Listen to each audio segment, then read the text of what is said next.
시편 81편. 내 백성이여 들으라.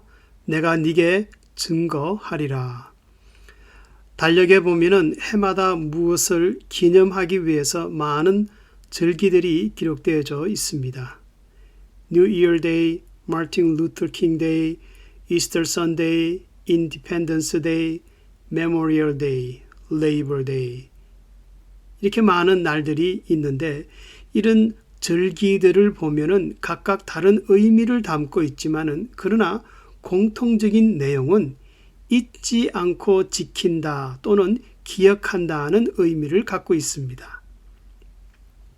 이처럼 하나님도 깜빡깜빡 잘 잊어버리는 이스라엘 백성들에게 하나님이 그들에게 무슨 일을 행하셨는지 그 하나님의 은혜와 약속을 꼭 기억하여 순종하라는 의미에서 여러 절기들을 주셨습니다.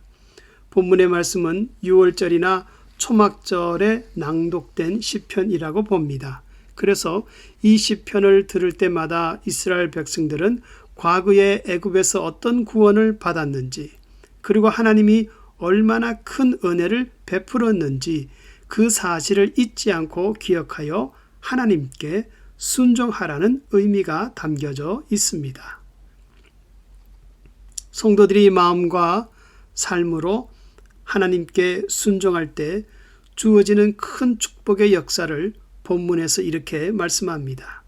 첫 번째로 14절에서 하나님께 순종할 때 자신의 원수를 이기게 한다고 말씀합니다. 다시 말하면 성도들이 하나님께 불순종할 때는 스스로 마음이 강팍하여지고 고난과 비참한 시련을 겪게 되지만 그러나 순종하여 회개만 하여도 성도를 징계하던 하나님의 손은 즉시 원수를 징벌하는 손으로 옮겨간다는 것입니다.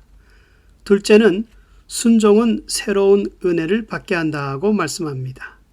6절, 10절, 15절, 16절을 보면은 어깨의 짐을 벗기리라. 입을 넓게 열라. 내가 채우리라. 저희 시대는 영원히 계속하리라. 내가 너를 만족케 하리라. 또 미래 아름다운 것으로 저희에게 먹이며 반석에서 나오는 꿀로 너를 만족케 하리라. 다시 말하면 순종은 새로운 은혜를 경험할 수 있도록 문을 여는 키와 같다는 것입니다.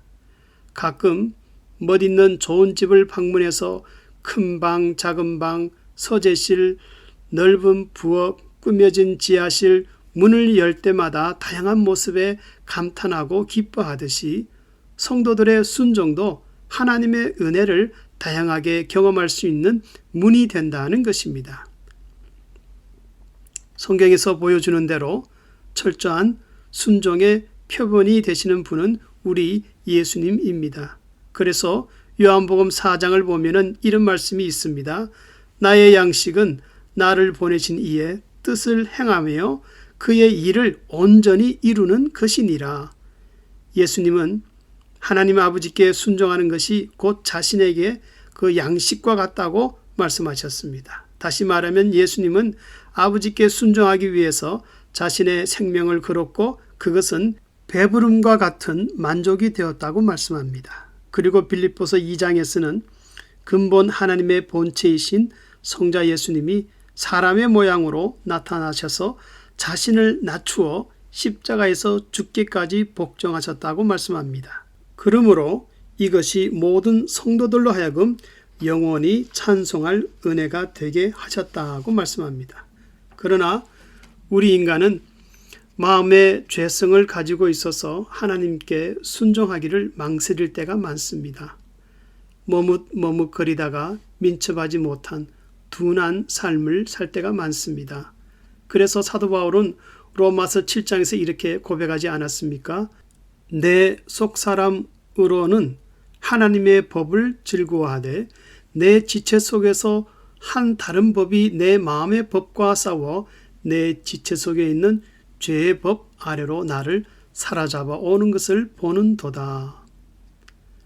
예레미야서 31장 18절에서는 멍에에 익숙하지 못한 송아지 같은 내가 징벌을 받았나이다 말씀한 것 같이 우리 인간은 부패한 길을 좋아합니다.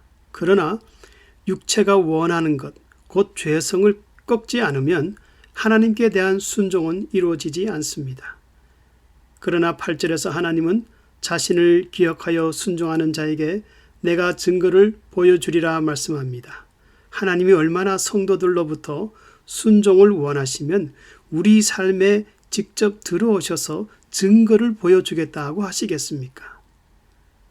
그리고 성도들은 하나님의 증거가 나의 삶에 나타날 때 그 증거를 향하여 하나님의 은혜라, 하나님의 은혜라 이렇게 말하며 간증하게 됩니다.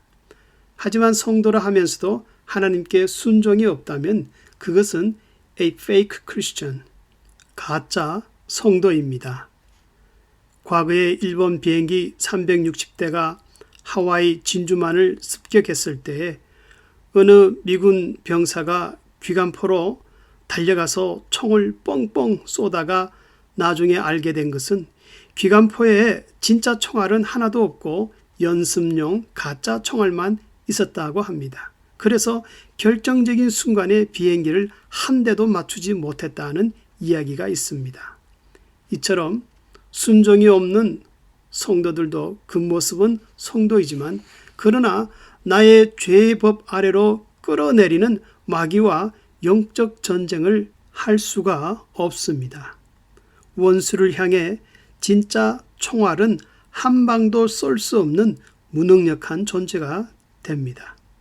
성도들이 무엇으로 삶의 승리를 얻으며 어떻게 순간순간 하나님의 은혜를 다양하게 맛볼 수 있겠습니까? 그것은 나에게 베푸신 하나님의 은혜를 기억하여 순종할 때만이 가능합니다. 이런 신앙의 관점에서 본 시편은 과거에 베푸신 하나님의 구원을 기억하며 앞으로도 베푸실 그 구원으로 인해 기쁨으로 찬송하고 있습니다. 그래서 표제도 깃딧에 맞춘 노래, 즉 기쁜 곡조에 맞춘 노래라고 말하고 있습니다. 성도님들은 하나님이 기도하는 나에게 무엇을 기억하며 무엇을 순종하기를 원한다고 생각하십니까? 내 백성이여 들으라. 내가 네게 증거하리라. 하나님께 대한 순종은 성도들이 생활 속에서 드리는 살아있는 제사와 같습니다. 그리고 하나님이 이스라엘 백성들에게 행하시고 베푼 것처럼 성도들에게도 절기와 같은 큰 은혜를 베푸시고 기억하여 순종하기를 원하십니다. 기도로서 순종의 사람으로 변화되고 그 순종을 통하여 하나님의 귀한 증거가 삶에 충만할 수 있기를 주의 이름으로 축원합니다.